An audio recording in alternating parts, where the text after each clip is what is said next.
welcome. Today I am continuing my winter and holiday themed videos with another tutorial, this time on how to make a reindeer and sled.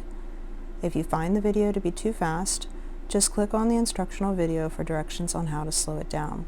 Links to all products I am using are in the description. Let's get started. First, I just mixed up about 6 ounces of resin, and then I put those into separate cups and added my mica pigment to the color that I had chosen. For the sled, I chose to do it in red, black, and white. And I'm using a syringe because I just found that this mold had very small cavities and it made it a lot easier to control the resin going into the mold where I wanted it to. There are some blank spaces on this mold that you don't want to fill, so just be cautious of that.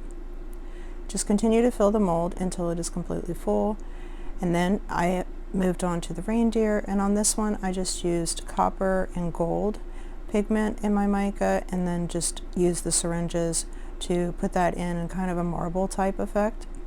Then I put some black for the antlers and then the same color as the body for the head of the reindeer.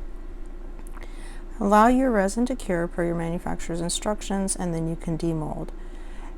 I did ultimately wind up gluing this project together. Although it fits together pretty well, it would not stay, specifically the head of the deer.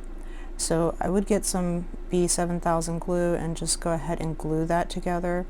And if when you're putting your sled together, if you find it's a little difficult to fit into those little squares, just grab a file to get the edges thinned out so that you'll be able to actually get them in the holes.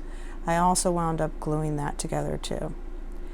And here's a final view of the product. It's actually quite larger than I initially had expected it to be, so I hope you enjoyed the video.